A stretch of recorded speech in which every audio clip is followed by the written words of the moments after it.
पहले से मुश्किलें झेल रही भारतीय अर्थव्यवस्था के लिए कोरोना वायरस का हमला एक बड़ी मुसीबत लेकर आया। कोरोना महामारी के कारण सरकार द्वारा किए गए लॉकडाउन ने वैसे तो सभी व्यवसायों को प्रभावित किया है, लेकिन मैरिज हाउस संचालकों की हालत तो पस्त कर दी है, क्योंकि लॉकडाउन के बाद लागू अनलॉक व्यवस्था में भी मैरिज हाउसों को किसी प्रकार की छूट नहीं है और वह आज भी बंद हैं। मैरिज हाउस संचालकों का व्यवसाय कितना प्रभावित हुआ है, इस संबंध में आयाम स्वरूप संवाददाता ने शहर के कुछ मैरिज हाउस मालिकों और इससे जुड़े लोगों से बात की। आइए जानते हैं उनके विचार। हमारे साथ हैं शहनाई मैरिज हाउस पुराना गोरखनाथ के प्रोप्राइटर अजीज अहमद साहब। जानते हैं लॉकडाउन के बाद अनलॉक में भी मैरिज हाउसों को किसी प्रकार की सूचना मिलने से कितना प्रभावित हुआ कारोबार? कारोबार तो बहुत ज्यादा प्रभावित हुआ है। इसमें सब बुकिंग कैंसिल हो गई और कैंसिल होने के साथ साथ जो प्रशासन से हम लोग को मदद मिलनी चाहिए थी, बिजली के बिल में, नगर निगम और टैक्सों में, जो और अगर उसमें कोई छूट नहीं मिली, बल्कि लॉकडाउन में बिजली बिल पेमेंट कर लेने के लिए बिजली विभाग के लोग हमेशा फोन कर रहे हैं। अब लोग बिजली के बिल दे भी रहे हैं, सबको दे, नगर निगम टैक्सों वाले आ रहे हैं, हर विभाग वाले मैरिज हाउसों को कुछ समय देने के बजाय समय नहीं देने की बात कर रहे हैं कि भाई टैक्स जमा करना ही पड़ेगा, भाई हमको भेजा जा, मैं आ रहा हूँ, आप लोग पेमेंट कीजिए। टैक्सों के कैसे बीता इतना लंबा बिना रोजगार के इतना लंबा सफर? कैसे बस समय इंतजार किया जा रहा है। इंतजार ही हर उम्र की दवा है, क्या किया जा सकता है, मजबूरी भी है। क्या लगता है कब तक सुधर सकते हैं हालात? अब हालात क्या बताया जाए, कब तक सुधरेंगे? तब तक परमिशन हम लोग को मैरिज हाउस वालों को 50 आदमी परमिशन या 30 आदमी परमिशन मिलने से मैरिज हाउस में कौन बुक करेगा? कोई बुकिंग क्या मांगे सरकार से? मॉल को खोला गया, उसी तरह मैरिज हाउसों को खोला जाए और जो संख्या बढ़ाई जाए प्रोग्रामों की, जैसे 25 से 50 आदमी की व्यवस्था है, तो 100-150 आदमी के तो नहीं क्षमता आपकी मैरिज हाउस?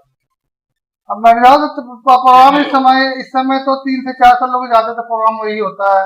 नहीं, जिसे क्षमता आपकी मैरिज हाउस की कितने लोगों की है और कितने लोगों को सोशल डिस्टेंसिंग के साथ अगर करना पड़ा तो कर सकते हैं? 300-400 लोगों तो आराम से हो सकती है, ये सोशल डिस्टेंसिंग का पालन कर सकते हैं। उसके अब मैरिज हाउस से जुड़े तमाम वर्कर होते हैं, जैसे वेटर है, हलवाई से लेके हर आदमी होता है उसमें, तो सबकी रोजी रोटी चली गई, सबकी समस्या है। सब लोग आते हैं मिलने, सर कब होगा चालू?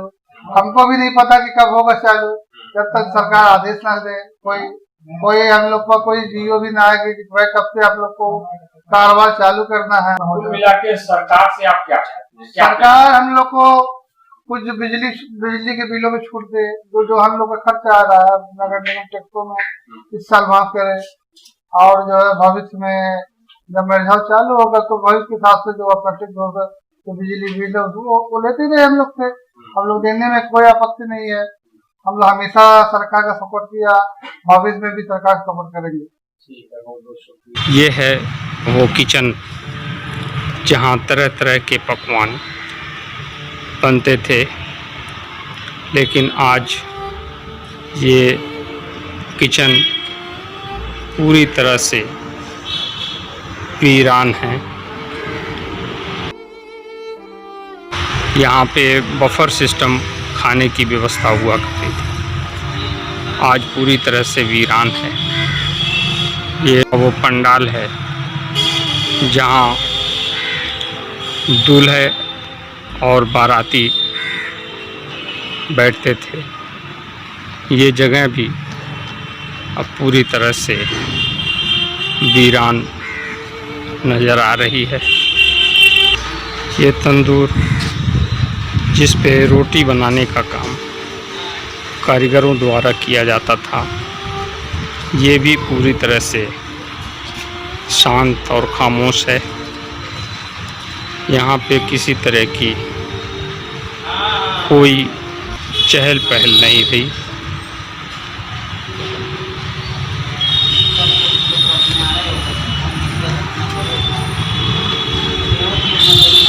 ये वो हिस्सा है जहाँ महिलाओं के ठहरने, दुल्हन के लिए बैठने और रहने का ये जगह थी। आज पूरी तरह वीरान है। ये मेज़ जिस पे खाना परोसा जाता था पूरी तरह से वीरान। ये मैरिज हाउस। लॉकडाउन के बाद शर्मिला जी लॉकडाउन के बाद अनलॉक में भी मैरिज हाउस को कोई छूट नहीं मिली। नहीं, कोई छूट नहीं मिली। कितना प्रभावित हुआ आपका कारोबार? 100% हुआ प्रभावित। और हमारे वहाँ जो बावर्ची हैं, तो दाई काम करने वाले हैं, पंचायत में काम करने वाले हैं, सब बेकार पड़े हुए हैं। सब रोज आते हैं, भैया कब से शुरू होगा, कब से शुरू होगा। कोई गाइडलाइन आई नहीं रही है सरकार की तरफ से, इसलिए हम लोग बुकिंग कर नहीं पा रहे हैं। गाइडलाइन के हिसाब से चलना है, गाइडलाइन आ जाए भाई, हम तो ये मांग करेंगे सरकार से कम 200 आदमी से खोलने का उन लोगों को परमिशन दिया जाए। लॉकडाउन की घोषणा के बाद कितनी बुकिंग आपने रद्द करनी पड़ी? 37 बुकिंग रद्द की है जी। 37 बुकिंग रद्द कर। अब कोई नई बुकिंग आई नहीं, ये नहीं। तो कैसे बीता इतना लंबा समय? बहुत मुश्किल। लॉकडाउन का जो बहुत मुश्किल से बीता है। जो काम करने वाले थे थोड़ा बहुत उनको भी दिया गया है, और कोई आमदनी ही नहीं है तो कहाँ से उनको दिया जाए।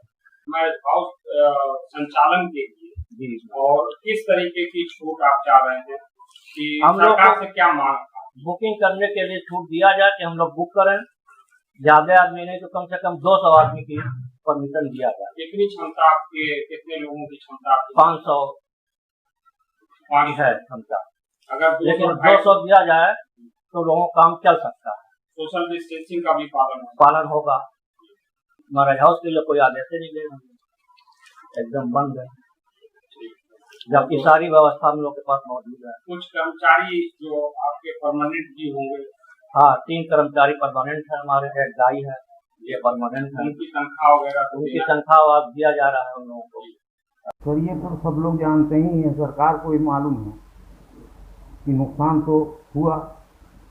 इस लॉकडाउन के दरमियान कम से कम 40-45 फ्लाइट कैंसिल करनी पड़ी, और जो लोग बुकिंग किए हुए थे उनका एडवांस भी हमको वापस करना पड़ा। ऐसी कितनी बुकिंग वापस करनी पड़ी? अब क्या अनुमान बताएं, जो बुक था वो तो हमने बताया 45, अब पता नहीं कितना काम आता, इसका तो कोई अंदाज़ा नहीं। और दूसरी बात, मतलब कोई किस्म की छूट भी ना मिली। सरकार ने शायद अनाउंसमेंट भी किया था कि 2 महीने की बिजली की बिल माफ़ कर दी जाएगी, लेकिन कहीं से कोई रियायत नहीं मिली।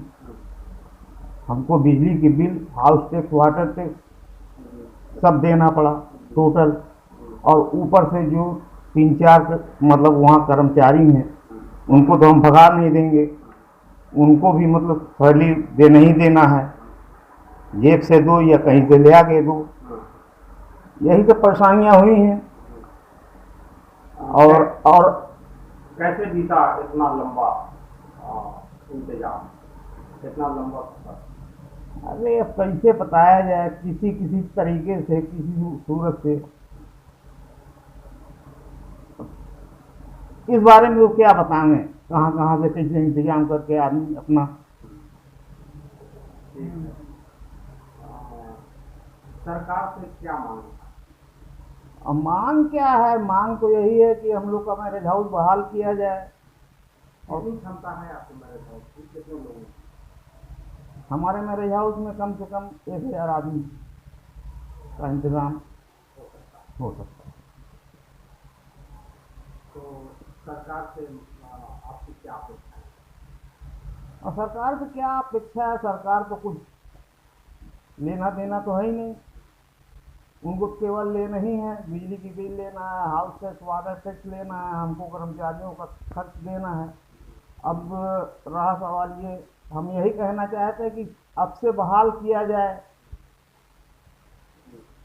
और इधर तो लगन फगन है नहीं, लेकिन हो सकता है छोटा मोटा कुछ काम आवे तो उससे हम अपना कुछ किसी से लिया है, किसी से दिया है, सब हिसाब किताब किया जाए। मतलब मेन मुद्दा अब यही रह गया है कि किसी तरीके से मैरिज हाउस, जितना भी मैरिज हाउस है, उसको बहाल किया जाए। इंतजार अहमद जी, लॉकडाउन के बाद अनलॉक में भी मैरिज हाउस को कोई छूट नहीं मिलने से कितना प्रभावित हुआ आपका कारोबार? कारोबार जब हुआ ही नहीं तब पूरा ही प्रभावित हुआ। लॉकडाउन में तो तमाम बुकिंगें थी, सब कैंसिल होनी पड़ी। कितनी बुकिंगें कैंसिल करनी पड़ी? 22 मार्च से लेके मेरे ख्याल से 20-25 प्रोग्राम ऐसा था जो हमको कैंसिल करना पड़ा और एडवांस भी वापस करना पड़ा, क्योंकि हमारा गरीबों का, एक तरह से लोग कहते हैं गरीब का मैरिज हाउस है, कोई ठेला चलाता है, कोई सब्जी बेचता है, इस तरह के लोग की वहाँ शादियाँ थी। अब कोई 1000 रुपया 500 रुपये एडवांस दिया। लॉकडाउन में इतना भुखमरी के कागाज पे आ गए लोग कि एडवांस के साथ साथ और भी उनकी मदद करनी पड़ी। उनकी और भी मदद करनी पड़ी। तो कैसे बीता इतना लंबा सफर लॉकडाउन के बीच और अनलॉक के बीच? बस इस उम्मीद से कि आज खुल जाएगा, कल खुल जाएगा, हो सकता है आज कोई गाइडलाइन आए हमारे, हाँ अगले महीने आ जाए। कुछ लोग आते भी रहे कि भैया हमारा वहाँ का प्रोग्राम कर दीजिए, घर छोटा है, बरसात का दिन है, हम कहाँ जाएं करने। तो चाहते हुए भी इनकार करना पड़ता था क्योंकि लॉकडाउन था। तो अलग था, लेकिन बहरहाल किसी तरह से अभी तक उम्मीद के सहारे हैं। लेकिन 100 आदमी का प्रोग्राम कैसे कोई करेगा? खाना बनाने वाले 20-25 होते हैं, रोटी वाले होते हैं, बर्तन धुलने वाली होती हैं, लड़के वाले, तो 50-100 आदमी तो ऐसे ही हो जाए। तो सरकार से आप क्या अपेक्षाएं रखते हैं? क्या उम्मीद है सरकार से, या क्या मांग है आपकी? हमारी भी वही मांग है, जिस तरह से बंद किया गया कारोबार, मतलब कारोबार बीमारी की वजह से, तो कोई इनकम हुई नहीं, लेकिन सरकार ने अपनी इनकम नहीं छोड़ी, चाहे वो बिजली की बिल हो, चाहे इनकम टैक्स हो, चाहे सेल टैक्स, जो भी हम टैक्स के रूप में देते रहे हो मैरिज हाउस से, चाहे वो हाउस टैक्स है, कमर्शियल है, ये सब किसी चीज़ में छूट नहीं मिली। और यहाँ तक कि लेबरों को भी देना पड़ा। भाई वो आज हमारे भरोसे हैं तो हम क्यों छोड़ देते हैं उनको दिया गया। अब हम सरकार से यही चाहते हैं कि अगर जितने स्ट्रेंथ है उसका आधा भी हमको परमिशन दे दे। जो क्षमता, जैसे आपके मैरिज हाउस की क्षमता कितनी है? मैक्सिमम हमारा 500 है। 500। तो क्या चाहते हैं? बस वही कि 500 है तो 200, 200 आदमी का भी अगर हमको परमिशन मिल जाए तो गरीब आदमी इससे ज़्यादा का कोई प्रोग्राम करता भी नहीं। और अल्लाह का शुक्र है कि गरीब आदमी का ही हमको करना ही रहता है। तो 200 आदमी तक का वो लोग करते हैं और हमारी आसानियाँ हो जाएंगी। तो 200 लोगों की अगर छूट मिल जाए तो सोशल डिस्टेंसिंग के साथ आप हाँ इंशाल्लाह मेंटेन कर सकते हैं। हाँ बिल्कुल। ठीक है, ये थे हमारे इंतजार साहब, गार्डन मैरिज हाउस के प्रोप्राइटर। बहुत बहुत शुक्रिया हमसे बातचीत करने के लिए। मीनार साहब, लॉकडाउन के बाद अनलॉक में भी मैरिज हाउस को कोई छूट नहीं मिलने से कितना प्रभावित हुआ आपका कारोबार? व्यापार तो हम लोगों का बहुत प्रभावित हुआ है। इससे सरकार को भी इनकार नहीं है। इस लगन में हम लोगों को अच्छा खासा काम मिलता था जिससे हम लोगों की जीविका चलती थी। अब लॉकडाउन के होने की वजह से जितनी भी बुकिंगें थी वो सब धीरे धीरे करके कैंसिल होती गई और आज आलम ये है कि जो बुकिंग कैंसिल हुई है उसका एडवांस तक लोग हम लोगों से वापस मांगे। अब बताइए हम लोगों ने काम किया नहीं तो एडवांस हम वापस कहाँ से करेंगे। एक ये समस्या है। दूसरी समस्या ये है कि अगर हम लोग काम करते तो 2 पैसा हम लोगों को मिलता, इससे हम लोगों से जुड़े जितने भी कर्मचारी हैं उन सबको काम मिलता। एक मैरिज हॉल से कम 20 से 25 परिवार जुड़ा रहता है, जिससे उनकी रोजी रोटी चलती है। ये लॉकडाउन लग जाने की वजह से ये सारे परिवार प्रभावित हुए हैं, यहाँ तक कि कितने परिवार जो भुखमरी के शिकार हो गए। तो कैसे बीता इतना लंबा सफर? ये लॉकडाउन ये समझ लीजिए कि इतनी दिक्कत हुई है इस लॉकडाउन में कि जो हम लोगों के पास गिनी चुनी पूंजी थी, ये समझ लीजिए कि हम लोगों ने अपने स्टाफ को खिला पिला के जैसे तैसे उन लोगों का दिन काटा है और अपना भी दिन काटा है। क्या लगता है कब तक सुधर सकते हैं? लॉकडाउन अगर ऐसा ही बढ़ता रहा तो हम लोगों की कमर टूट जाएगी। हम लोगों को जो एक तो सरकार की तरफ से कोई सुविधा नहीं मिल रही है और ऊपर से क्या मांगे सरकार से हमारी यही मांगे है कि कम से कम सरकार हम लोगों की बिजली की बिल माफ करे और अब आने वाले दिनों में मैरिज हॉल को खोला जाए, जिसकी वजह से जिससे हम लोग काम कर सकें।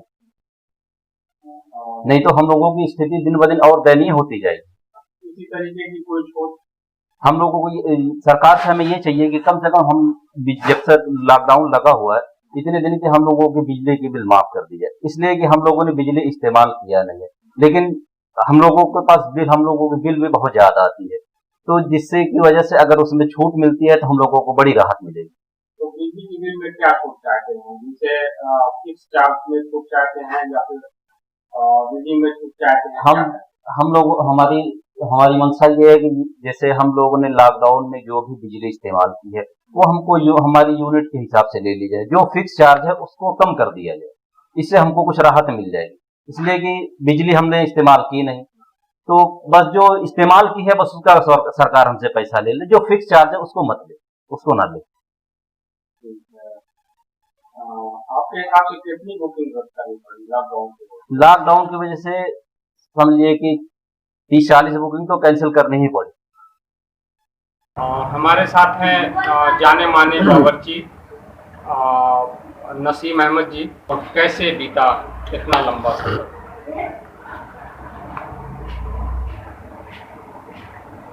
कोरोना महामारी सबसे पहले यह है कि सरकार जो कदम उठाई हैं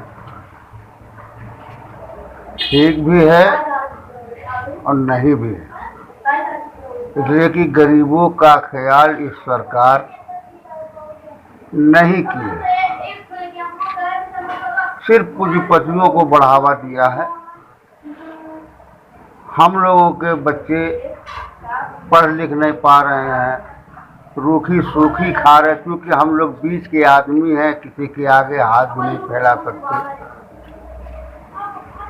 सरकार को चाहिए कि लॉकडाउन जल्द से जल्द खत्म करें और मैरिज हॉल और हम मजदूरों का ख्याल करें, ताकि हम लोगों के घर की जीविका आसानी से चल सके।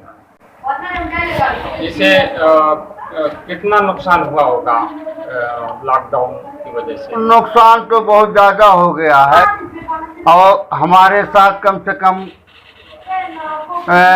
मसाला पीसने वाली दाई वगैरह रहती हैं, मजदूर रहते हैं, कारीगर रहते हैं, इन सबों का लॉस हुआ है और सब गरीबी से जूझ रहे हैं। तो उनको कोई ना कोई हमदर्द मिल जा रहा है लेने, हम लोग कहाँ जाएं, किससे बात करें, कौन हमारी सुनेगा? तो अनलॉक के बाद जो है कुछ छूट कम से कम लोगों के बीच साथियों का जो एक सिलसिला शुरू हुआ, तो उसमें कुछ राहत मिली उससे? नहीं, राहत तो नहीं मिली, लेकिन कहने का मतलब ये है कि कैसे दाल में नमक, तो किसी ना किसी तरीके से जीविका चल रही है। और सरकार से हम ये मांग करते हैं कि लॉकडाउन खत्म करके ये मैरिज हॉल वगैरह जो है पाबंदियां उस पर से हटाई जाएं, ताकि हम लोगों का कारोबार कुछ आगे बढ़े और जो कर्ज से हम लोग जूझ रहे हैं उसमें कुछ राहत हो। तो लॉकडाउन की वजह से मैरिज हाउस बंद है, तो कैसे कटा आपका सफर? आप लोग मसाला वसाला पीसने के काम करते थे मैरिज हाउस कैसे कटा? तो इधर कटा था मजबूरी से। में। क्या नाम है आपका? शकीला खातून। शकीला खातून। तो अ, कैसे इतना लंबा सफर जो है कटा? तो अल्लाह बेटा जाना कैसे कटा था। जैसे एकदम काम धंधा नहीं है ना, एकदम बैठक ही है, कुछ भी नहीं है। अब 2 लाख का छाटा जाता, 15 रुपये का दिन भर में काम का आएगा? कुछ है? कैसे कैसे लड़कन खाया था, जिया था, कैसे रहा था। जो खर्च है परिवार का, इसको कैसे आप लोगों ने मैनेज किया? कैसे इसको खर्च को संभाला? अब ऐसे इधर उधर से इधर मिल उल हुआ, वैसे अपना खर्चा चलत है, रुखा सुखा जैसा भी है वैसे चलत है। सब तो हाल सब जानत है तो कैसे कैसे चलता, कैसे कैसे रहा जाता है। तो मैरिज हाउसों की तरफ से कोई क्या नाम है राहत? कुछ भी नहीं। सरकार से क्या उम्मीदें हैं, क्या मांग करते हैं?